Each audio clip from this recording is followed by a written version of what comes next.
تمہاری بیٹی کا خون میرے بھائی کے خون کا نیم البدل ہرگز نہیں ہو سکتا، لیکن جرگے کا فیصلہ ہے، اسی لیے یہ لڑکی آج سے اس حویلی کی دیواروں میں دفن ہوگی۔ مجید احمد اپنے کان کھول کر سن لو۔ چمریز خان کی گرجدار آواز پورے جرگے میں گونج رہی تھی۔ اس کے چہرے پر شدید غصہ تھا اور آنکھوں میں انتقام کی شعلے برسا رہی تھی۔ اس کا لہجہ اتنا کرخ تھا کہ وہ بے رحم تھا۔ وہاں موجود ہر شخص کے دل میں خوف بیٹھ گیا۔ وہ اپنے جوان بھائی شاہویز کی موت کے دکھ میں پاگل ہو رہا تھا اور اب اسے صرف بدلہ چاہیے تھا۔ مجید احمد نے کانپتے ہوئے ہاتھ جوڑ دیا اور روتے ہوئے شمریز کے قدموں میں گر گیا۔ شمریز خان، خدا کے لیے میری بیٹی پر رحم کرو۔ میرا بیٹا بے گناہ ہے۔ شاہویز کی جان اس نے نہیں لی۔ ہم پر ہی جھوٹا الزام لگایا گیا ہے۔ میرے خاندان نے کبھی کسی کا برا نہیں چاہا۔ میری وردہ ابھی بچی ہے، اسے اس آگ میں مت دھکیلو۔ مجید احمد کی آواز میں شدید بے بسی اور دکھ تھا۔ وہ ایک مجبور باپ تھا جس کی دنیا اس کی آنکھوں کے سامنے اجڑ رہی تھی اور اس کے پیچھے کھڑی کم عمر وردہ سہم کر اپنی ماں کے آنچل میں چھپنے کی کوشش کر رہی تھی۔ اس کے معصوم چہرے پر موت کا سا خوف طاری تھا۔ شمریز کے چچا نے جو اس ساری سازش کا اصل ماسٹر مائنڈ تھا، فوراً آگے بڑھ کر بات کاٹ دی۔ مجید احمد، اب ان جھوٹی کہانیوں اور مگرمچھ کے آنسوں کا کوئی فائدہ نہیں ہے۔ سارے چشمدید گواہ موجود ہیں جنہوں نے اس رات تمہارے بیٹے کو شاہویز کے ساتھ دیکھا تھا۔ زمین کی لالچ میں تم لوگوں نے میرے جوان بھتیجے کی جان لے لی اور اب معصوم بننے کی کوشش کر رہے ہو۔ تم جیسے غداروں کی سزا موت ہونی چاہیے، لیکن جرگہ تم پر پھر بھی بہت رحم کر رہا ہے۔ چچا کے چہرے پر ایک عیارانہ چالاکی تھی جسے اس نے ہمدردی اور دکھ کے لبادے میں بڑی مہارت سے چھپا رکھا تھا۔ اس نے جعلی گواہوں کو بھاری رقم دے کر جرگے کے سامنے پیش کیا تھا اور سارا الزام بڑی چالاکی سے مجید احمد کے خاندان پر ڈال دیا۔ جرگے کے سب سے بڑے سردار نے اپنی حتمی فیصلہ سناتے ہوئے کہا، مجید احمد، تمہارے خاندان پر قتل ثابت ہو چکا ہے۔ خون بہا کے طور پر تمہاری بیٹی وردہ کو شمریز خان کے نکاح میں دیا جائے گا۔ یہی جرگے کا اٹل فیصلہ ہے اور اب اس پر کوئی بحث نہیں ہوگی۔ لڑکی کو آج ہی رات حویلی روانہ کیا جائے۔ وردہ کی ماں کے دل خراش چیخ نکل گئی اور وہ وہیں زمین پر گر کر دھاڑے مار کر رونے لگی۔ میری بچی کو مت چھینو ہم سے۔ ہم غریب ضرور ہیں لیکن ہم قاتل نہیں ہیں۔ اللہ کا خوف کرو سردارو، کل کو تم نے بھی خدا کو جان دینی ہے۔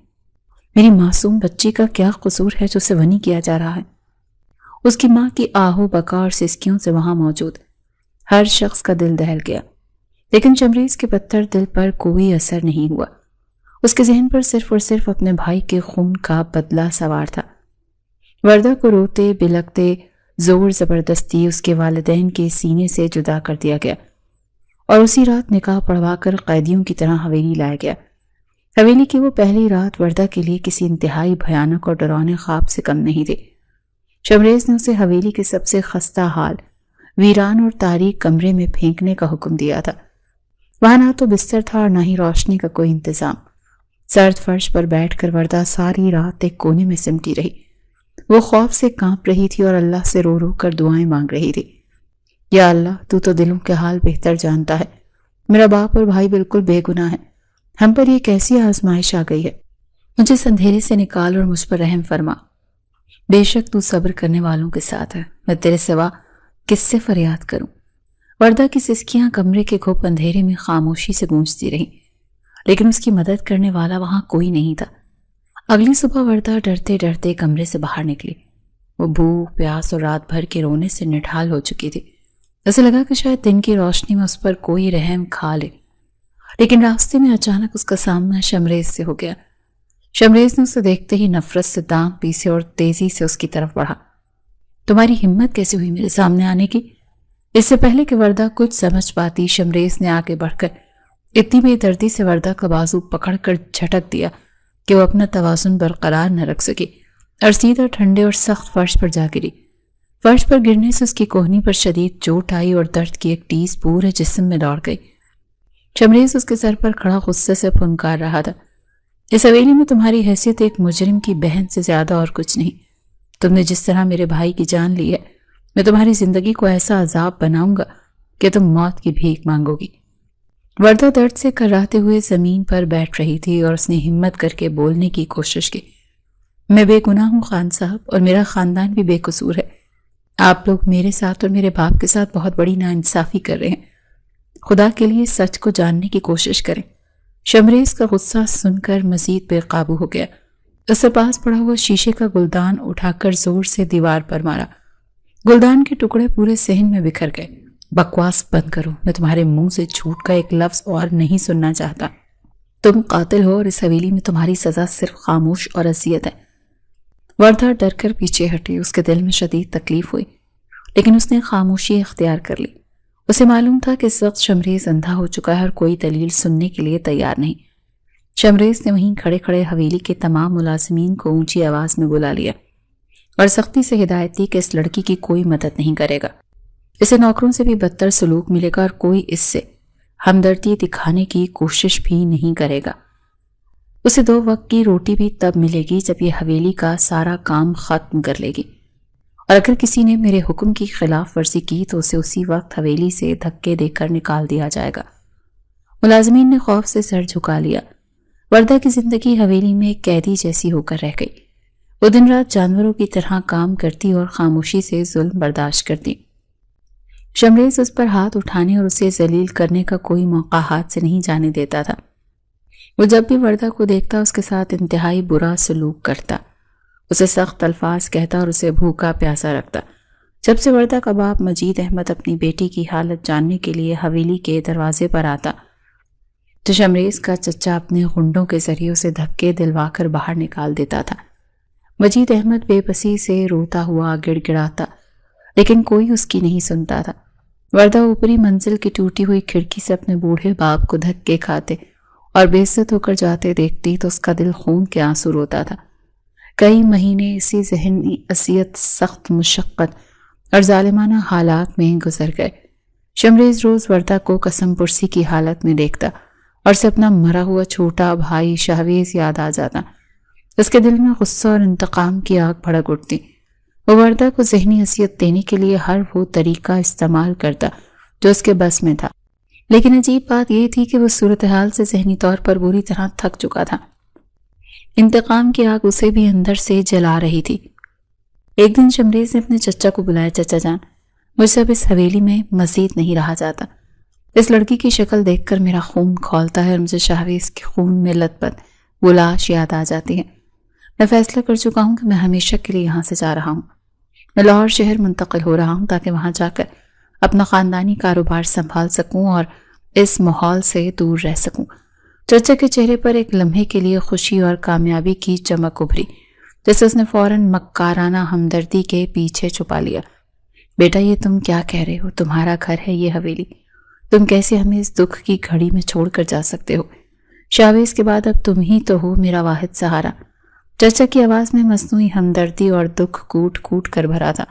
وہ اندر سے یہی چاہتا تھا کہ شمریز حویلی سے دور رہے تاکہ اس کا اپنا کالا دھندا اور تسلط آزادی سے قائم رہ سکے۔ شمریز نے تھکے ہوئے اور بوجھل لہجے میں جواب دیا، میں نے فیصلہ کر لیا ہے چچا جان، میری ٹکٹ بک ہو چکی ہے اور میں کل ہی لاہور کے لیے نکل رہا ہوں۔ آپ حویلی اور خاص طور پر اس لڑکی پر نظر رکھیے گا، اسے کسی صورت کوئی رعایت نہیں ملنی چاہیے، اس کا انجام اس حویلی کی تاریک دیواروں کے پیچھے ہوگا۔ چچا نے مکمل اطمینان سے سر ہلایا۔ تم بالکل فکر مت کرو بیٹا، میں سب کچھ سنبھال لوں گا، تم بس اپنے کام اور کاروبار پر توجہ دو۔ اس لڑکی کو میں وہ سبق سکھاؤں گا کہ یہ اپنی پیدائش پر روئے گی۔ شمریز کے لاہور جانے کے بعد حویلی میں وردہ کی مشکلات میں مزید اضافہ ہو گیا تھا۔ چچا نہیں چاہتا تھا کہ وردہ کبھی بھی شمریز کے قریب آئے یا اس کے سامنے حقائق رکھنے کی کوشش کرے۔ چچا نے وردہ پر حویلی کے کاموں کا بوجھ دگنا کر دیا تھا۔ وہ سارا دن بھاری برتن دھوتی، پورے صحن کی صفائیاں کرتی، رات کو تھکن سے چور ہو کر اپنے اندھیرے کمرے کے سرد فرش پر گر جاتی۔ چچا اسے بات بات پر گالیاں دیتا اور ذلیل کرتا۔ شمریز کے والدین حیات نہیں تھے، ایک چھوٹا بھائی تھا اور وہ بھی اب زندہ نہیں رہا۔ چچا نے ساری زندگی جائیداد پر قابض ہونے کی نیت سے اپنا گھر کبھی نہیں بسایا اور اب وہ وردہ پر ظلم کے پہاڑ توڑ رہا تھا۔ شمریز اس سب سے بے خبر تھا، وہ تو اپنے چچا کو باپ کی جگہ پر سمجھتا تھا، لیکن وردہ نے ان حالات میں ہمت نہیں ہاری تھی۔ 2 سال کا طویل عرصہ ہوئی مشقت اور اذیت میں گزر گیا۔ ان 2 سالوں میں وردہ کی شخصیت مکمل طور پر بدل چکی تھی۔ وہ اب ایک باشعور لڑکی بن چکی تھی اور حویلی کے تمام کام کاج اب اس کی انگلیوں پر تھے۔ اس نے اپنی خاموشی کو اپنا سب سے بڑا ہتھیار بنا لیا تھا۔ ان 2 سالوں میں وردہ نے چچا کی کئی مشکوک حرکات نوٹ کی تھی۔ وہ دیکھتی تھی کہ چچا اکثر رات کے اندھیرے میں کچھ اجنبی اور مشکوک شکلوں والے لوگوں سے حویلی کے پچھلے حصے میں ملاقاتیں کرتا تھا۔ ایک رات وردہ کچن کے پچھلے حصے میں برتن دھو کر سمیٹ رہی تھی کہ اسے بیرونی دروازے کے پاس سے کچھ سرگوشیوں کی آواز سنائی دی۔ رات کا پچھلا پہر تھا اور پوری حویلی گہری نیند میں سو رہی تھی۔ وردہ نے محتاط قدموں سے آگے بڑھ کر دروازے کی دراڑ سے باہر کی طرف دیکھا۔ اندھیرے میں شمریز کا چچا 2 اجنبی آدمیوں کے ساتھ کھڑا سگریٹ پی رہا تھا۔ چچا کی آواز دھیمی لیکن رات کی خاموشی میں بالکل صاف سنائی دے رہی تھی۔ وہ نئی زمینوں پر قبضے کا سودا پکا ہو گیا ہے یا نہیں؟ تم لوگوں کو جو پچھلے مہینے پیسے دیے تھے ان کا کیا بنا؟ مجھے جلد از جلد وہ کاغذات میرے نام پر ٹرانسفر چاہیے۔ وہ زمینیں کسی بھی قیمت پر ہاتھ سے نہیں جانی چاہیے۔ ایک اجنبی آدمی نے آگے بڑھ کر جواب دیا کہ سردار جی، آپ بالکل فکر نہ کریں، سب کام آپ کی مرضی کے مطابق ہو رہا ہے۔ بس ایک مسئلہ ہے، وہ جو پرانے جعلی گواہ تھے جنہیں ہم نے شاویز کے قتل کے وقت خریدا تھا، وہ اب تھوڑے پیسے اور مانگ رہے ہیں۔ وہ کہتے ہیں مہنگائی ہو گئی ہے، رقم بڑھاؤ ورنہ وہ شمریز کے سامنے اپنا منہ کھول دیں گے اور ساری حقیقت بتا دیں گے۔ چچا نے غصے سے سگریٹ زمین پر پھینک کر اسے جوتے سے مسلا۔ ان حرامیوں کا پیٹ کبھی نہیں بھرے گا۔ انہیں جا کر صاف کہہ دو کہ میں نے 10 لاکھ پہلے ہی ان کے منہ پر مار دیے تھے۔ اب اپنی زبانیں بند رکھیں اور خاموشی سے گاؤں چھوڑ دیں۔ اگر انہوں نے زیادہ ہوشیاری دکھانے کی کوشش کی تو یاد رکھنا، میں شاویز کی طرح انہیں بھی راستے سے ہٹا دوں گا اور کسی کو کانوں کان خبر نہیں ہوگی۔ یہ سنتے ہی وردہ کے پیروں تلے سے جیسے زمین نکل گئی تھی۔ اس کی سانس حلق میں اٹک کر رہ گئی تھی۔ اس نے جلدی سے اپنے دونوں ہاتھ اپنے منہ پر رکھ لیے تاکہ اس کے منہ سے کوئی بے اختیار آواز یا چیخ باہر نہ نکل جائے۔ اس کا دل سینے میں اتنی زور سے دھڑک رہا تھا کہ اسے لگا کہ وہ پسلیاں توڑ کر باہر آ جائے گا۔ چچا کے وہ ظالمانہ الفاظ اس کے دماغ میں ہتھوڑے کی طرح بار بار بج رہے تھے۔ شاویز کی طرح انہیں بھی راستے سے ہٹا دوں گا۔ وردہ دبے قدموں تیزی سے اپنے کمرے کی طرف پلٹے اور اندر جا کر دروازہ مضبوطی سے بند کر کے زمین پر بیٹھ گئی۔ اس کا ذہن ایک دم تیزی سے کام کرنے لگا۔ وہ پچھلے 2 سالوں کے سارے بکھرے ہوئے ٹکڑے جوڑنے کی کوشش کر رہی تھی۔ اس ساری گفتگو کا سیدھا سا مطلب یہ تھا کہ شاویز کے مجرم اس کے باپ یا بھائی نہیں بلکہ خود اس کے سگے چچا نے کروایا تھا۔ چچا نے جائیداد اور زمینوں کی لالچ میں اپنے ہی سگے بھتیجے کو بے دردی سے مار دیا اور پھر اپنے جرم پر پردہ ڈالنے کے لیے سارا الزام بڑی چالاکی سے مجید احمد کے غریب اور کمزور خاندان پر لگا دیا۔ وردہ کی آنکھوں میں آنسوؤں کی جگہ اب ایک نئی اور پرعزم چمک آ گئی تھی۔ اس رات وردہ بالکل نہیں سوئی تھی۔ وہ جانتی تھی کہ یہ راستہ موت کی وادی سے ہو کر گزرتا ہے۔ ایک معمولی سی غلطی اس کی جان لے سکتی تھی اور چچا اسے زندہ زمین میں گاڑ سکتا تھا، لیکن اس نے پختہ فیصلہ کر لیا تھا کہ وہ اس راز کی تہہ تک پہنچ کر ہی رہے گی۔ اسے اب ٹھوس اور ناقابل تردید ثبوتوں کی ضرورت تھی، کیونکہ شمریز کے سامنے چچا کی حقیقت ثابت کرنا کوئی آسان کام نہیں تھا۔ شمریز اپنے چچا کو باپ کا درجہ دیتا تھا اور اس پر اندھا اعتماد کرتا تھا۔ اگلے دن حویلی کی فضا میں ایک عجیب سے تناؤ بھری خاموشی تھی۔ وردہ نے اپنا روزمرہ کا کام معمول کے مطابق کیا، لیکن اس کے کان اور آنکھیں چوکنا تھے۔ وہ چچا کی ہر چھوٹی بڑی حرکت کا جائزہ لے رہی تھی۔ چچا کا کمرہ حویلی کے بالائی اور سب سے پرتعیش حصے میں تھا، جہاں صفائی کرنے والی ماسی کے علاوہ کسی ملازم کو بلا اجازت جانے کی سختی سے ممانعت تھی۔ وردہ نے دل ہی دل میں خطرناک منصوبہ بنایا۔ اسے کسی ایسے موقع کی تلاش تھی جب چچا لمبی دیر کے لیے حویلی سے باہر جائے اور وہ اطمینان سے اس کے کمرے کی تلاشی لے سکے۔ کچھ دن بعد وہ سنہری موقع مل ہی گیا۔ ایک صبح چچا نے حویلی کے تمام ملازمین کو صحن میں اکٹھا کیا اور بتایا کہ وہ کسی انتہائی ضروری کام سے 2 دن کے لیے شہر جا رہا ہے۔ وردہ کے لیے یہ قدرت کی طرف سے ملنے والا ایک بہترین موقع تھا۔ اس نے اللہ کا نام لیا اور اپنے منصوبوں پر عمل کرنے کی تیاریاں شروع کر دی۔ حویلی پر دوپہر کی گہری خاموشی چھائی ہوئی تھی۔ سورج آگ برسا رہا تھا اور تمام ملازمین اپنے اپنے کمروں میں آرام کر رہے تھے۔ وردہ کے دل کی دھڑکنیں اتنی تیز تھیں کہ اسے محسوس ہو رہا تھا جیسے اس کا دل پسلیاں توڑ کر باہر آ جائے گا۔ یہی وہ موقع تھا جس کا اسے بے صبری سے انتظار تھا۔ چچا 2 دن کے لیے شہر گیا ہوا تھا اور اس کا کمرہ بالکل خالی تھا۔ وردہ نے اللہ کا نام لیا اور محتاط قدموں سے بالائی منزل کی طرف جانے والی سیڑھیوں پر قدم رکھا۔ یا اللہ، میری مدد فرما اور مجھے اس ظالم کے چنگل سے سچائی نکالنے کی ہمت دے۔ وردہ نے دل ہی دل میں دعا کی اور اس کی آنکھوں میں ایک عجیب سی چمک بھر آئی تھی۔ وہ جانتی تھی کہ اگر آج وہ پکڑی گئی تو اس کی جان کی کوئی ضمانت نہیں تھی۔ وہ دبے قدموں چچا کے کمرے کے دروازے تک پہنچی۔ خوش قسمتی سے دروازہ اندر سے لاک نہیں تھا۔ اس نے آہستگی سے ہینڈل گھمایا اور کمرے میں داخل ہو گئی۔ وردہ نے وقت ضائع کیے بغیر الماریوں کی تلاش شروع کر دی۔ اس کے ہاتھ تیزی سے کپڑوں اور فائلوں کو ٹٹول رہے تھے۔ اچانک اس کی نظر الماری کے نچلے حصے میں موجود ایک لکڑی کے تختے پر پڑی، جو باقی حصوں سے قدرے مختلف نظر آ رہا تھا۔ وردہ نے احتیاط سے اس تختے کو دبایا تو وہ ایک ہلکی سی آواز کے ساتھ کھل گیا۔ اندر ایک خفیہ خانہ بنا ہوا تھا۔ یہاں ضرور کچھ ایسا ہے جو چچا سب کی نظروں سے چھپانا چاہتا ہے۔ وردہ نے گہری سانس لی اور اس خانے میں ہاتھ ڈالا۔ اندر سے ایک پرانی چمڑے کی ڈائری اور کچھ مڑے تڑے کاغذات برآمد ہوئے۔ وردہ نے جلدی سے کاغذات کھول کر دیکھے۔ یہ وہی کاغذات تھے جن پر ان 2 جعلی گواہوں کے انگوٹھے اور دستخط موجود تھے، جنہیں چچا نے شاہویز کے قتل کی رات خریدا تھا۔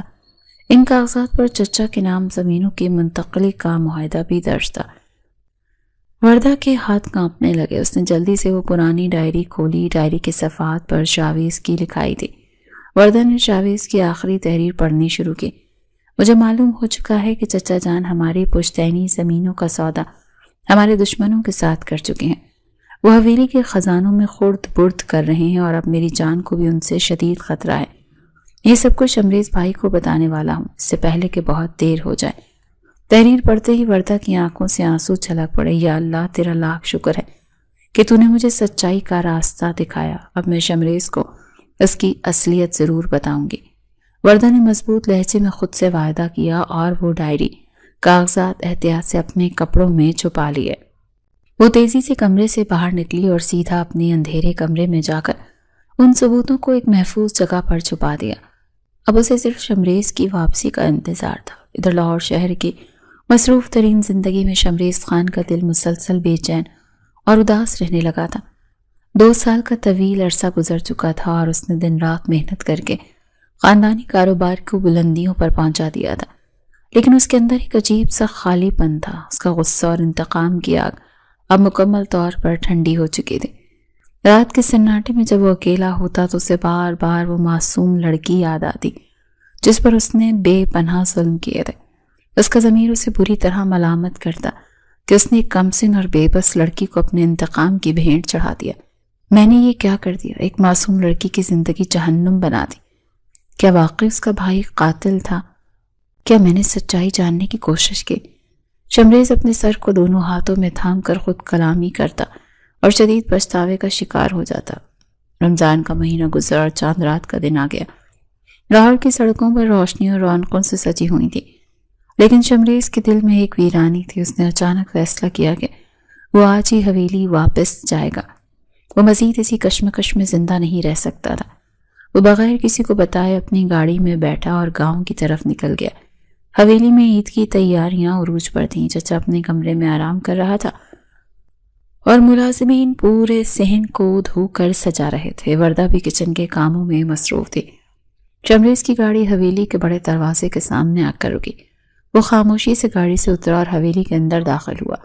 حویلی کا ماحول بالکل بدلا ہوا تھا۔ وہ سیدھا اپنے کمرے کی طرف جانے لگا، لیکن راستے میں دالان کے پاس اس کی نظر وردہ پر پڑی اور اس کے قدم وہیں زمین پر جم گئے۔ 2 سال کے طویل عرصے میں وردہ تو مکمل طور پر بدل چکی تھی۔ وہ سنہری رنگ کی ایک سادہ سی فراک میں ملبوس تھی۔ اس کے چہرے پر ایک خاموشی اور پروقار خوبصورتی تھی جس نے شمریز کو اپنی جگہ ساکت کر دیا۔ شمریز کے اندر ایک عجیب سی کشمکش شروع ہو گئی۔ وہ خود کو وردہ کی طرف کھینچتا ہوا محسوس کر رہا تھا، لیکن اس کی انا اور بھائی کے خون کا پرانا غصہ اسے روک رہا تھا۔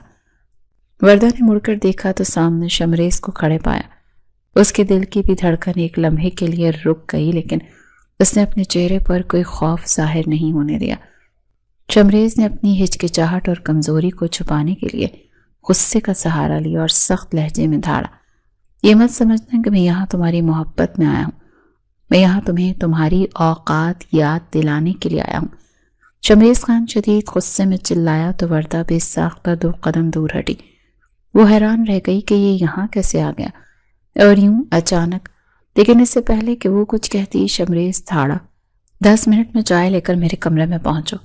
وہ بغیر سلام کا جواب دیے حکمیہ اور سرد انداز میں بولا اور تیزی سے اپنے کمرے کی طرف چلا گیا۔ وردہ نے گہری سانس لی، یہ وہی لمحہ تھا جس کا وہ انتظار کر رہی تھی۔ اس نے جلدی سے اپنے کمرے میں جا کر وہ ڈائری اور ثبوت کے کاغذات اپنے دوپٹے اور کپڑوں کی تہوں میں چھپائے اور چائے کا کپ لے کر شمریز کے کمرے کی طرف چل پڑی۔ جیسے وردہ کمرے میں داخل ہوئی، شمریز جو پہلے ہی شدید ذہنی دباؤ اور غصے میں تھا، تیزی سے آگے بڑھا۔ اس نے وردہ کو بازو سے کھینچا ہی تھا، پوری طاقت سے دیوار کے ساتھ لگا دیا۔ تمہاری ہمت کیسی ہوئی اس گھر میں اس طرح بند سمر کر رہنے کی؟ تم بھول گئی ہو کہ تم اس حویلی میں قیدی ہو؟ شمریز کی آنکھوں میں غصہ تھا، لیکن اس کی گرفت میں اب وہ پرانی سختی نہیں تھی۔ وردہ کے ہاتھ سے چائے کا کپ چھوٹ کر زمین پر گرا اور چھناکے سے ٹوٹ گیا۔ گرم چائے فرش پر پھیل گئی اور اسی کھینچا تانی میں وردہ کے کپڑوں میں چھپی وہ پرانی ڈائری اور ثبوت کے وہ تمام کاغذات زمین پر بکھر گئے۔ کمرے میں ایک گہری اور خوفناک خاموشی چھا گئی۔ شمریز کا غصہ ایک دم رک گیا، اس کی گرفت وردہ کے بازو پر ڈھیلی پڑ گئی۔ اس نے حیرت اور بے یقینی سے زمین پر گرے ان کاغذات اور چمڑے کی پرانی ڈائری کو دیکھا۔ اس کی نظر ڈائری کے کھلے ہوئے صفحے پر پڑی جس پر اس کے بھائی شہویز کی جانی پہچانی لکھائی تھی، تو شمریز کے دل کی دھڑکن رکنے لگی۔ اس نے جھک کر کانپتے ہوئے ہاتھوں سے وہ ڈائری اٹھائی اور اس کے صفحات پلٹنے لگا۔ جیسے جیسے وہ پڑھتا جا رہا تھا، اس کے چہرے کا رنگ اڑتا جا رہا تھا۔ شمریز نے بے یقینی، صدمے اور ٹوٹے ہوئے دل کے ساتھ وردہ کی طرف دیکھا۔ اس کی آنکھوں میں ہزاروں سوال تھے اور وردہ بری طرح سے کانپ رہی تھی۔ یہ سب کیا ہے؟ یہ ڈائری تمہیں کہاں سے ملی؟ تم مجھے کیا بتانا چاہتی ہو؟ شمریز کی آواز بمشکل اس کے حلق سے نکلی۔ اس کا لہجہ اب ظالمانہ نہیں بلکہ ایک ٹوٹے ہوئے انسان جیسا تھا۔ وردہ نے اس بار ڈرنے کے بجائے پوری مضبوطی سے اس کی آنکھوں میں آنکھیں ڈال کر دیکھا۔ اس کی آواز میں ایک سچائی اور بلا کی طاقت تھی۔ یہ تمہارے سگے چچا کے ظلم اور غداری کا وہ ثبوت ہے جسے 2 سال سے دیکھنے سے تم اندھے ہو چکے تھے۔ میرا باپ اور میرا بھائی بالکل بے گناہ ہے۔ تم نے بغیر تحقیق کے 2 سال تک ہم پر جو ظلم کیا، یہ اس کا جواب ہے۔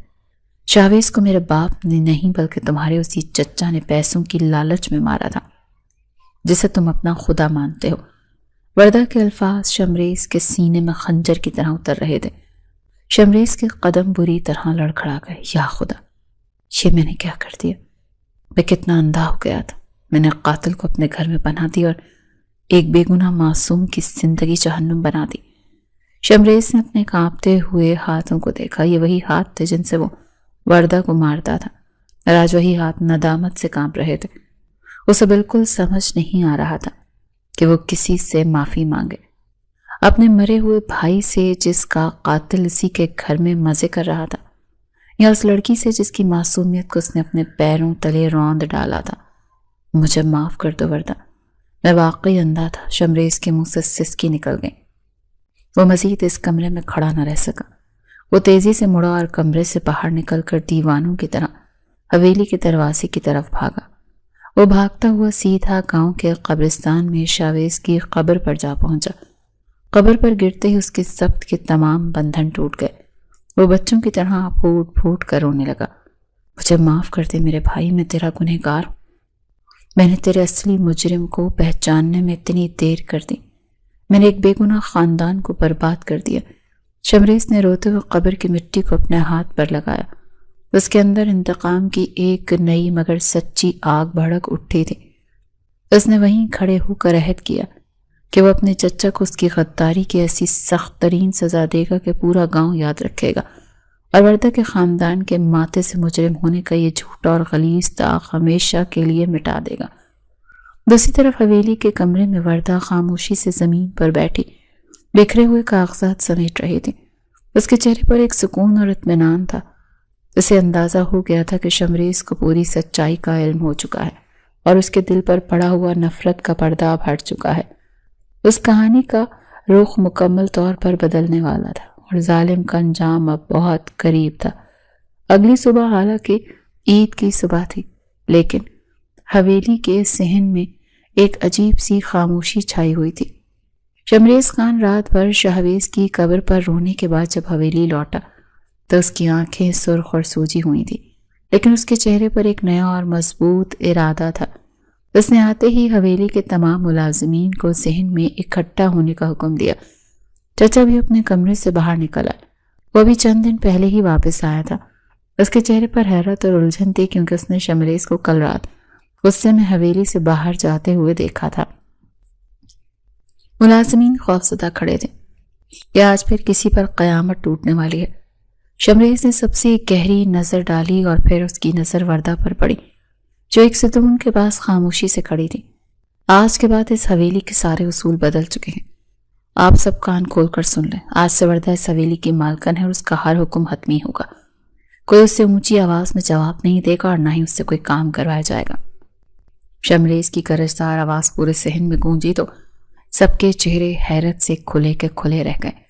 چچا کی تو پیروں تلے سے زمین ہی نکل گئی۔ اس نے تیزی سے آگے بڑھ کر شمریز کے کاندھے پر ہاتھ رکھا۔ یہ تم کیا کہہ رہے ہو شمریز بیٹا؟ تم ہوش میں تو ہو؟ یہ لڑکی تو شہباز کے قاتلوں کے خاندان سے ہے اور تم اسے حویلی کی مالکن کیسے بنا سکتے ہو؟ چچا کی آواز میں شدید گھبراہٹ اور غصہ تھا جسے وہ چھپانے کی ناکام کوشش کر رہا تھا۔ شمریز نے چچا کے ہاتھ کو اپنے کاندھے سے ہٹایا اور اس کی آنکھوں میں انتہائی سرد مہر نگاہوں سے دیکھا۔ میں بالکل ہوش میں ہوں چچا جان، میں نے اس لڑکی پر بہت ظلم کیے ہیں۔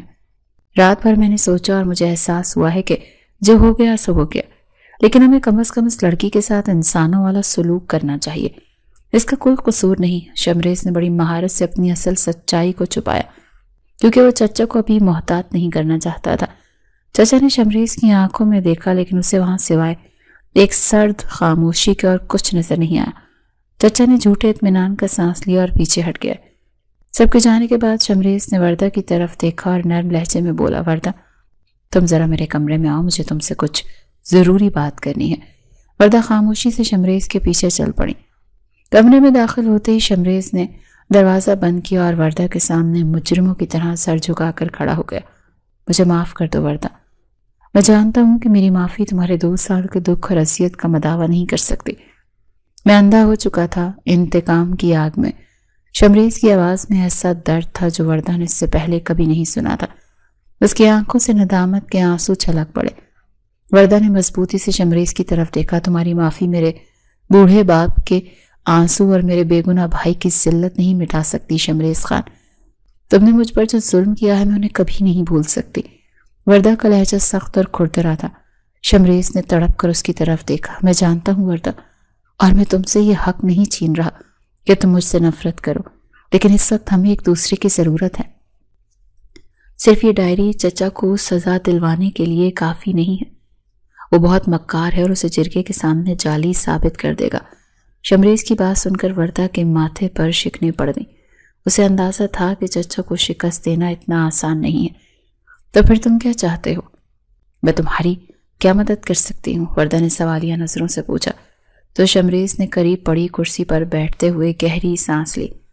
ہمیں وہ گواہ ڈھونڈنے ہوں گے جنہیں چچا نے خریدا تھا، اور سب سے بڑھ کر کے ہمیں چچا کے خاص کارندے شیرا کو ڈھونڈنا ہوگا جس نے اصل میں شہباز پر وار کیا تھا۔ ہمیں مل کر کام کرنا ہوگا وردہ۔ تم حویلی میں چچا پر نظر رکھو اور میں باہر سے شیرا کا پتہ لگاتا ہوں۔ وردہ نے چند لمحے سوچا اور پھر اس بات میں سر ہلا دیا۔ کل تک جو ایک دوسرے کے جانی دشمن تھے آج وہ ایک مشترکہ مقصد کے لیے ایک خفیہ ٹیم بن چکے تھے۔ وردہ کی ذہانت اور شمریز کی طاقت کا یہ ملاپ بہت خطرناک ہونے والا تھا۔ اسی رات کے اندھیرے میں شمریز خاموشی سے حویلی سے نکلا اور سیدھا مجید احمد کے گھر پہنچا۔ مجید احمد اپنی ٹوٹی ہوئی چارپائی پر بیٹھا آسمان کی طرف دیکھ رہا تھا کہ اچانک شمریز خان کو اپنے غریب خانے پر دیکھ کر وہ گھبرا کر کھڑا ہو گیا۔ خان صاحب آپ یہاں اس وقت؟ میری بچی تو ٹھیک ہے نا؟ اس سے کوئی غلطی ہو گئی ہے تو مجھے سزا دے دیں، اسے کچھ مت کہیے گا۔ مجید احمد کی آواز خوف سے کانپ رہی تھی تو شمریز کے دل پر جیسے کسی نے خنجر چلا دیا۔ وہ آگے بڑھا اور مجید احمد کے پاؤں میں گر کر رونے لگا۔ مجھے معاف کر دیں مجید صاحب، میں ایک ظالم اور اندھا انسان ہوں۔ میں نے آپ کی معصوم بیٹی پر بے پناہ ظلم کیے ہیں اور آپ کے خاندان پر قاتل ہونے کا جھوٹا الزام لگایا۔ مجھے سچائی معلوم ہو چکی ہے، میرا بھائی آپ کے بیٹے نے نہیں بلکہ میرے ہی اپنے چچا نے مارا ہے۔ مجید احمد شمریز کی حالت دیکھ کر حیران اور ساکت رہ گئے۔ اسے اپنے کانوں پر یقین نہیں آ رہا تھا کہ اتنا بڑا جاگیردار اس کے پاؤں میں گرا معافی مانگ رہا ہے۔ اس نے جلدی سے شمریز کو اٹھایا۔ یہ آپ کیا کر رہے ہیں خان صاحب؟ اللہ کا شکر ہے کہ اس نے آپ کے دل میں سچائی ڈال دی، ہم نے تو اپنا معاملہ اللہ پر چھوڑ دیا تھا۔ شمریز نے اپنے آنسو صاف کیے اور مجید احمد کی آنکھوں میں دیکھا۔ میں آپ کے خاندان کی کھوئی ہوئی عزت آپ کو واپس دلاؤں گا مجید صاحب۔ میں اس ظالم کو جرگے کے سامنے بے نقاب کروں گا، لیکن مجھے اس میں آپ کی مدد کی ضرورت ہے۔ مجھے شیرہ کی تلاش ہے کہ آپ قتل کی رات کے بارے میں کچھ جانتے ہیں۔ مجید احمد نے گہری سوچ میں تڑپتے ہوئے جواب دیا۔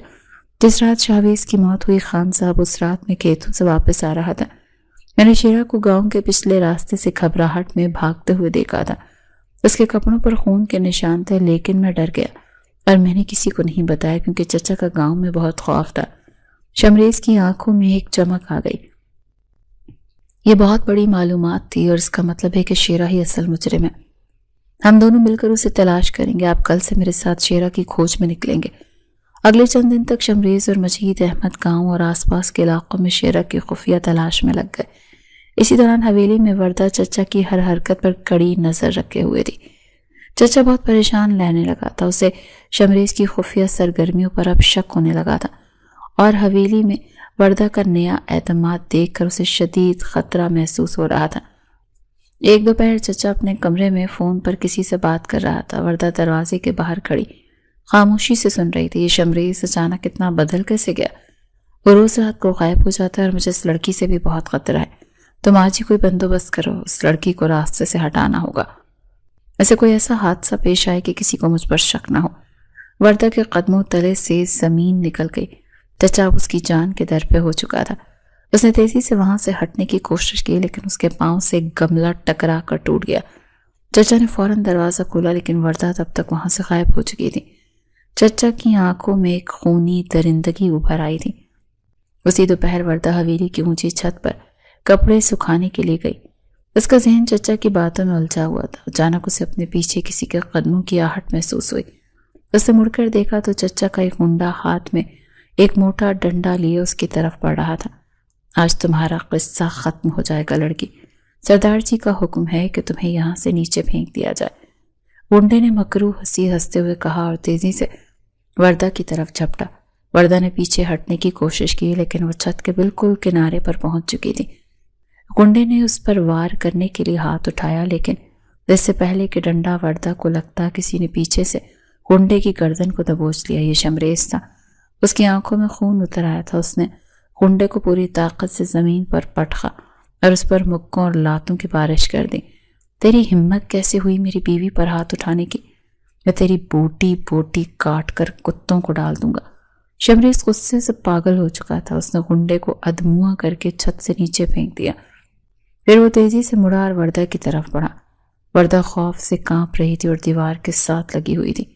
شمریز نے بے ساختہ آگے بڑھ کر اس کا چہرہ اپنے دونوں ہاتھوں میں تھام لیا۔ تم ٹھیک تو ہو وردہ؟ تو تمہیں کہیں چوٹ تو نہیں لگی؟ اگر تمہیں کچھ ہو جاتا تو میں زندہ نہیں بچتا۔ شمریز کی آنکھوں میں وردہ کے لیے ایک عجیب سی فکر اور ڈر تھا، جسے دیکھ کر وردہ کا دل تیزی سے دھڑکنے لگا۔ یہ پہلا موقع تھا جب وردہ نے شمریز کو اپنی حفاظت کرتے ہوئے اتنی شدت سے دیکھا تھا۔ شمریز کے ہاتھوں کا لمس اور اس کی آنکھوں کی سچائی وردہ کے دل کی برف کو پگھلا رہی تھی۔ میں ٹھیک ہوں خان صاحب، آپ پریشان نہ ہو، وردہ نے دھیمی آواز میں کہا تو شمریز نے سکون کا سانس دیا اور اسے اپنے ساتھ نیچے لے آیا۔ اس واقعے کے بعد شمریز وردہ کو ایک لمحے کے لیے بھی ترناچ نہیں چھوڑتا تھا۔ وہ ہر وقت اس کے آس پاس رہنے لگا تھا۔ ان کے درمیان ہونے والی گفتگو میں پرانی تلخی کی جگہ اب ایک خاموش فہم اور فراست نے لے لی تھی۔ ایک رات شمریز شیرہ کو ڈھونڈنے کی کوشش میں زخمی ہو کر لوٹا تھا۔ اس کے ہاتھ پر کسی تیز دھار آلے کا کٹ لگا ہوا تھا اور خون بہہ رہا تھا۔ وردہ فوراً فرسٹ ایڈ باکس لے کر آئی اور اس کے پاس بیٹھ گئی۔ وہ خاموشی سے اس کے زخم کو صاف کر کے اس پر پٹی باندھنے لگی۔ کمرے میں خاموشی تھی۔ شمریز کی نظریں مسلسل وردہ کے جھکے ہوئے چہرے پر جمی تھی۔ وردہ کی قربت شمریز کے دل کی دھڑکنوں کو بے ترتیب کر رہی تھی۔ میں جانتا ہوں تم مجھے کبھی معاف نہیں کر سکتی وردہ، میں نے تمہارے ساتھ جو کچھ کیا اس کی کوئی معافی نہیں ہے، لیکن میں اپنی باقی زندگی تمہارے قدموں میں گزارنا چاہتا ہوں۔ میں تم سے محبت کرنے لگا ہوں۔ شمریز نے اپنے جذبات پر قابو نہ رکھتے ہوئے پہلی بار وردہ کے سامنے اپنے دل کا حال بیان کر دیا۔ وردہ کے ہاتھ ایک لمحے کے لیے رک گئے۔ اس نے نظریں اٹھا کر شمریز کی طرف دیکھا۔ اس کی آنکھوں میں ایک کشمکش تھی۔ وہ ابھی تک پچھلے زخموں کو پوری طرح بھلا نہیں پائی تھی۔ پہلے میرے خاندان کو انصاف دلاؤ شمریز خان، جب میرے باپ کے ماتھے سے قاتل کا داغ مٹ جائے گا تب مجھ سے کسی اور رشتے کی بات کرنا۔ ابھی میری منزل صرف سچائی ہے۔ وردہ نے پٹی باندھ کر مضبوط لہجے میں کہا اور وہاں سے اٹھ کر چلی گئی۔ شمریز نے اس کی جاتی ہوئی پشت کو دیکھا اور اس کے چہرے پر ایک پرعزم مسکراہٹ آ گئی۔ اس نے خود سے وعدہ کیا کہ وہ بہت جلد وردہ کو انصاف دے گا جس کی وہ حقدار ہے۔ 2 دن بعد شمریز اور مجید احمد کو شیرہ کے بارے میں ایک اہم سراغ مل گیا تھا۔ وہ پڑوسی گاؤں کے ایک ویران ڈیرے میں چھپا ہوا تھا۔ رات کے اندھیرے میں شمریز اور مجید احمد نے اپنے کچھ وفادار آدمیوں کے ساتھ ڈیرے پر چھاپا مارا تھا۔ شیرہ نشے کی حالت میں دھند تھا۔ اس سے بھاگنے کی کوشش کی لیکن شمریز نے اسے دبوس لیا۔ بتا کس کے کہنے پر تو نے میرے بھائی کو مارا؟ آج تو مجھ سے زندہ بچ کر نہیں جائے گا شیرہ۔ شمریز نے شیرہ کو بالوں سے پکڑ کر دیوار کے ساتھ مارا اور اس پر تشدد شروع کر دیا۔ شیرہ درد سے چیخنے لگا۔ جب مار برداشت سے باہر ہو گئی تو شیرہ نے رحم کی بھیک مانگتے ہوئے سب کو چکل دیا۔ مجھے مت مارو خان صاحب، میں سب سچ بتاتا ہوں۔ مجھے سردار جی نے 10 لاکھ روپے دیے تھے شاویز کو مارنے کے لیے۔ انہوں نے ہی ان جعلی گواہوں کو بھی خریدا تھا تاکہ سارا الزام مجید احمد کے بیٹے پر لگ جائے۔ میرا کوئی ذاتی دشمنی نہیں ہے، میں نے سب پیسوں کے لیے کیا۔ شیرہ کے اعتراف نے ساری گتھی سلجھا دی تھی۔ شمریز نے فوراً اپنے موبائل کا کیمرہ آن کیا اور شیرہ کے اس اعترافی بیان کی مکمل ویڈیو بنا لی۔ اب ان کے پاس چچا کے خلاف مکمل اور ٹھوس ثبوت موجود تھے، دائری زمینوں کے کاغذات اور اب شیرہ کا یہ اعترافی بیان۔ شمریز نے مجید احمد کو گلے لگایا۔ ہم جیت گئے مجید صاحب، کل اس گاؤں کا سب سے بڑا جرگہ لگے گا اور میں اس ظالم چچا کو سب کے سامنے بے نقاب کروں گا۔ آپ کے خاندان کی بے گناہی کل پورے گاؤں کے سامنے ثابت ہوگی۔ شمریز کی آنکھوں میں ایک فاتحانہ چمک تھی۔ رات کا اندھیرا گہرا ہو چکا تھا اور حویلی کے باہر ہوائیں کسی بڑے طوفان کا پتہ دے رہی تھی۔ چچا کو اپنے خاص آدمیوں کے ذریعے صبح ہونے والے بڑے جرگے کا علم ہو چکا تھا۔ اسے اپنی موت کا صاف نظر آ رہی تھی۔ اسے سمجھ آ گیا تھا کہ شیرہ پکڑا جا چکا ہے اور شمریز کو اس کے تمام گناہوں کا علم ہو چکا ہے۔ جرگے سے 1 رات پہلے چچا نے خوف کے مارے ایک انتہائی خوفناک چال چلنے کا فیصلہ کیا تھا۔ ہمیں آج رات ہی اس کہانی کو ختم کرنا ہوگا ورنہ کل صبح ہم سب کو پھانسی کے پھندے پر جھول رہے ہوں گے۔ چچا نے اپنے مسلح آدمیوں کو کمرے میں جمع کرتے ہوئے ایک انتہائی خوفناک اور درندوں والے لہجے میں کہا، سردار جی آپ حکم کریں، ہم اس شمریز کو سوتے ہوئے ابھی ختم کر دیتے ہیں۔ چچا کے ایک خاص غنڈے نے اپنی بندوق کو لوڈ کرتے ہوئے جواب دیا، نہیں بے وقوف انسان، اس طرح تو سارا گاؤں ہمارے خلاف کھڑا ہو جائے گا اور ہم یہاں سے زندہ نہیں نکل پائیں گے۔ ہم اس لڑکی وردہ کو استعمال کرنا ہوگا، وہ اب شمریز کی کمزوری بن چکی ہے، ہم اسے یرغمال بنا کر یہاں سے فرار ہوں گے۔ چچا کی آنکھوں میں ایک شیطانی چمک تھی اور اس نے حویلی پر دھاوا بولنے کا اشارہ کر دیا تھا۔ آدھی رات کے وقت جب پوری حویلی نیند کی آغوش میں تھی، چچا نے اپنے غنڈوں کے ساتھ حویلی کے نچلے حصے پر دھاوا بول دیا۔ انہوں نے پہرے داروں کو بے ہوش کر دیا اور سیدھا وردہ کے کمرے کی طرف بڑھے۔ دروازہ زور سے ٹوٹنے کی آواز سن کر وردہ گھبرا کر اٹھ بیٹھی، لیکن اس سے پہلے کہ وہ کوئی مزاحمت کرتی، چچا نے آگے بڑھ کر اس کے بالوں کو مضبوطی سے پکڑا اور ایک لوہے کی نالی اس کی کن پٹی پر رکھ دی۔ ایک لفظ بھی منہ سے نکالا تو جان سے جاؤ گی، چچا نے غصے سے پھنکارتے ہوئے کہا اور وردہ کو گھسیٹتا ہوا حویلی کے بڑے سے صحن کی طرف لے آیا۔ چور سن کر شمریز بھی اپنے کمرے سے باہر نکل آیا۔ حویلی کے صحن میں قیامت خیز منظر تھا اور شمریز کے سامنے اس کی محبت موت کے منہ میں تھی۔ اس کے سگے چچا کی بندوق وردہ کی کن پٹی پر تھی۔ شمریز کا خون کھول اٹھا، لیکن وہ وردہ کی جان خطرے میں دیکھ کر بے بس تھا۔ چچا جان، آپ نے پہلے ہی میرے بھائی کا خون کر کے اپنے ہاتھ گندے کر لیے ہیں، اور آپ اس معصوم کی جان بخش دیں، اسے چھوڑ دیں، آپ کا مسئلہ میرے ساتھ ہے۔ شمریز کے لہجے میں غصہ اور بے بسی کا طوفان تھا، اور اس کی آنکھیں سرخ ہو رہی تھی۔ بکواس بند کرو شمریز، تم نے میرے خلاف جو سازش کی ہے، میں اس کا انجام تمہیں بھگتاؤں گا۔ اگر تم چاہتے ہو کہ یہ لڑکی زندہ رہے تو کل کا جرگہ بھی منسوخ کرو اور وہ سارے ثبوت اور ڈائری میرے حوالے کر دو۔ چچا کا ہاتھ بندوق پر کانپ رہا تھا، لیکن اس کی آواز میں گہری درندگی تھی۔ اس دوران حویلی کے باہر شور مچ گیا۔ وردہ کا باپ مجید احمد، اپنا بیٹا اور گاؤں کے بہت سے لوگ حویلی کے دروازے پر پہنچ گئے تھے۔ مجید احمد کو خطرے کا احساس ہو گیا تھا، لیکن چچا کے آدمیوں نے حویلی کا بڑا دروازہ اندر سے بند کر دیا تھا اور انہیں اندر داخل ہونے سے روک دیا تھا۔ مجھے سارے ثبوت دے دو، ورنہ میں اس کا سر دھڑ سے الگ کر دوں گا اور تم ساری زندگی روتے رہو گے۔ چچا نے بندوق کی نال کو وردہ کے سر پر مزید سختی سے دباتے ہوئے آخری دھمکی دی۔ میں سارے ثبوت تمہیں دے دوں گا، بس وردہ کو چھوڑ دو، خدا را اس پر ظلم مت کرو۔ شمریز نے اپنے غصے پر قابو پاتے ہوئے چچا سے مذاکرات شروع کر دیے تھے۔ اس کا دل وردہ کی تکلیف دیکھ کر تڑپ رہا تھا۔ شمریز نے اپنے کوٹ کی جیب سے ثبوتوں کی وہ فائل نکالی اور اسے چچا کی طرف اچھال کر پھینکا۔ جیسے ہی فائل زمین پر گری، چچا کا دھیان ایک لمحے کے لیے اس فائل کی طرف گیا تو وردہ جو موت کے خوف سے کانپ رہی تھی، اس نے اپنے اندر کی ساری ہمت اکٹھی کی اور پوری طاقت سے چچا کے ہاتھ پر کاٹ لیا جس میں ہتھیار تھا۔ میری جان نکال دی اس چڑیل نے، چچا نے درد سے بلبلاتے ہوئے کہا، اور اس کی گرفت ڈھیلی پڑ گئی۔ بندوق کا رخ آسمان کی طرف مڑ گیا اور شمریز نے ایک لمحہ ضائع کیے بغیر ہوا میں چھلانگ لگا دی اور سیدھا چچا کے اوپر جا گرا۔ دونوں کے درمیان شدید ہاتھا پائی شروع ہو گئی۔ شمریز نے چچا کے ہاتھ سے بندوق چھین کر دور پھینک دی۔ چچا کے غنڈوں نے صورتحال بگڑتی دیکھ کر فائرنگ شروع کر دی، لیکن عین اسی وقت مجید احمد اور گاؤں والوں نے حویلی کا بڑا دروازہ توڑ دیا اور اندر داخل ہو گئے۔ گاؤں والوں نے مل کر چچا کے تمام آدمیوں پر قابو پا لیا اور انہیں زمین پر گرا کر باندھ دیا۔ اس لڑائی میں شمریز اور چچا زمین پر گتھم گتھا تھے۔ چچا نے ایک وار کیا جس سے شمریز کا دایاں بازو زخمی ہو گیا اور خون کا فوارہ پھوٹ پڑا۔ شمریز خان وردہ زور سے چیخی اور اس کی آنکھوں سے آنسو چھلک پڑے۔ شمریز زخمی تھا، لیکن اس نے اپنے زخم کی پرواہ کیے بغیر چچا کو نہیں چھوڑا تھا۔ اس نے اپنے بائیں ہاتھ سے چچا کی گردن کو دبوچ لیا اور اسے زمین پر گرا کر مکمل طور پر بے بس کر دیا۔ مجید احمد نے آگے بڑھ کر چچا کے ہاتھ سے ہتھیار چھین لیے اور گاؤں والوں نے چچا کو رسیوں سے جکڑ دیا۔ شمریز بازو سے بہتے خون کے ساتھ کھڑا ہوا اور سیدھا وردہ کے پاس گیا۔ تمہیں کچھ نہیں ہوا نا وردہ، تم بالکل محفوظ ہو۔ شمریز نے اپنے خون آلود ہاتھ سے وردہ کے آنسو صاف کرتے ہوئے نرمی سے پوچھا، آپ میری وجہ سے زخمی ہو گئے شمریز خان صاحب، آپ کو بہت خون بہہ رہا ہے۔ وردہ روتے ہوئے شمریز کے بازو کو دیکھنے لگی، لیکن شمریز کے چہرے پر ایک فاتحانہ مسکراہٹ تھی۔ رات کا یہ طوفان بالآخر تھم گیا تھا۔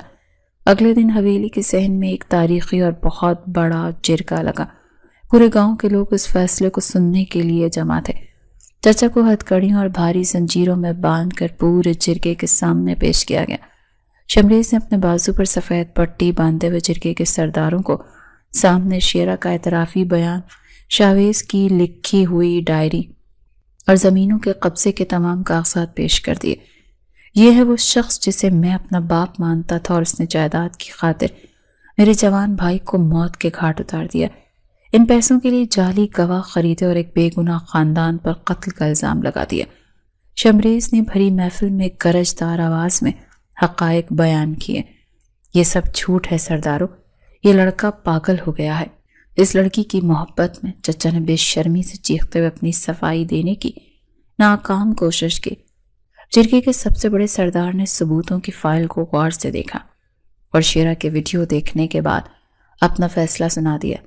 ثبوتوں اور گواہوں کی روشنی میں یہ جرگہ اس بات کا اعلان کرتا ہے کہ شاویز کا اصل قاتل اور خرد برد کا مجرم یہ ظالم چچا ہے۔ مجید احمد کے خاندان کا اس قتل سے کوئی تعلق نہیں ہے۔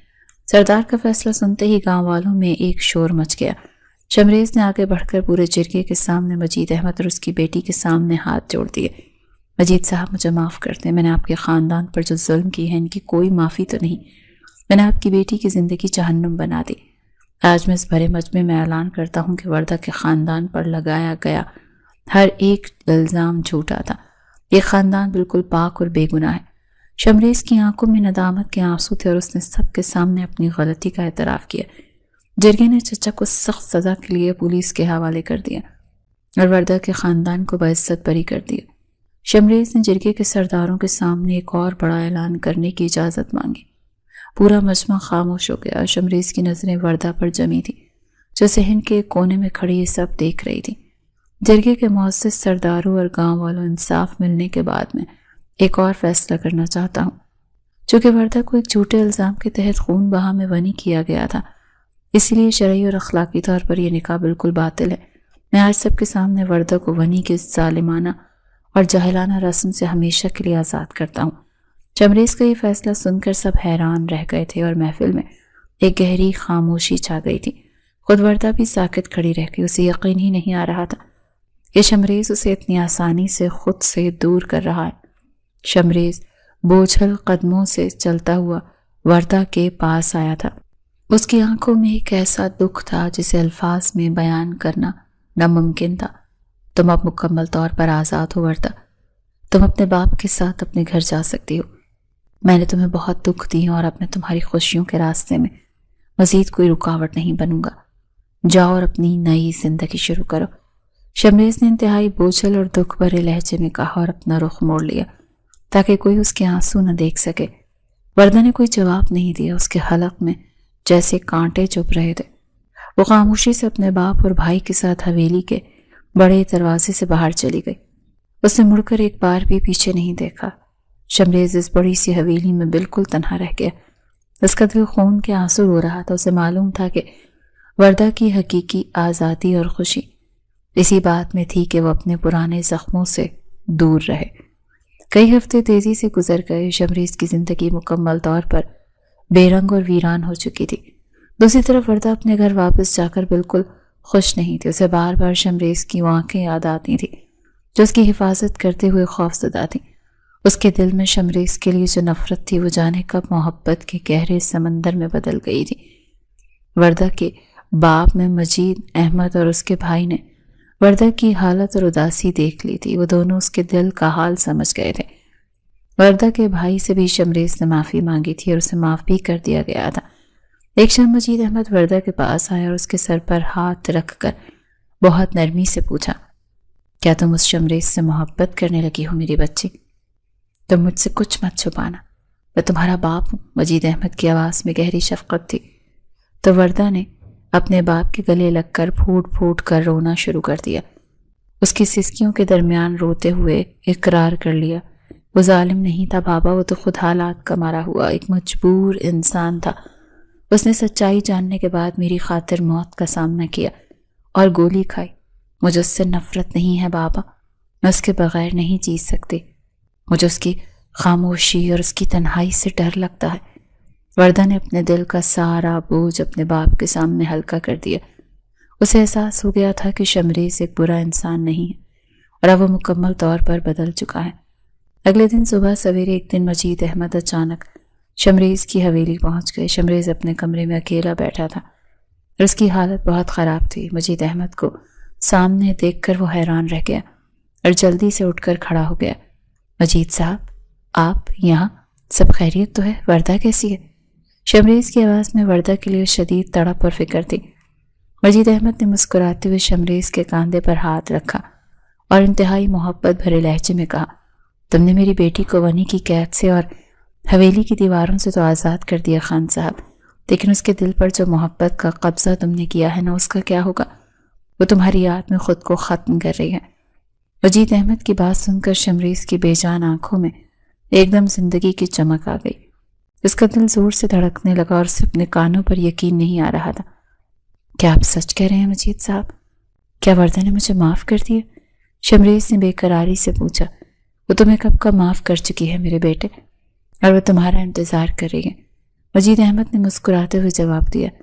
اگلے ہی دن کی صبح انتہائی خوبصورت اور روشن تھی۔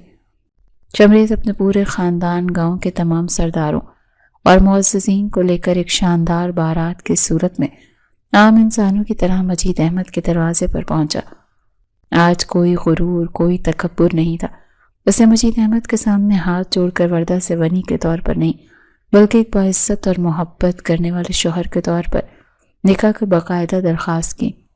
وردہ جو اندر کمرے میں بیٹھی یہ سب سن رہی تھی، اس کے چہرے پر ایک حیادار مسکراہٹ نمودار ہوئی۔ اس نے سرخ رنگ کے انتہائی خوبصورت روسی جوڑے میں اس درخواست کو صدقہ دل سے قبول کر لیا۔ جب قاضی نے نکاح پڑھایا اور وردہ نے قبول ہے کہا تو شمریز کی آنکھوں سے خوشی کے آنسو چھلک پڑے۔ ونی کی وہ بھیانک اور ظالمانہ رسم جو نفرت، انتقام اور موت سے شروع ہوئی تھی، آج خالص محبت اور احترام کے ایک خوبصورت رشتے میں بدل کر ہمیشہ کے لیے دفن ہو گئی تھی۔ گاؤں والوں نے اسی نئی شروعات پر خوشیاں منائی اور شمریز اور وردہ نے ایک دوسرے کا ہاتھ تھام کر ایک نئی اور پرسکون زندگی کا آغاز کیا تھا۔ سچائی کی جیت ہوئی تھی اور محبت نے ہر نفرت کو شکست دے دی تھی۔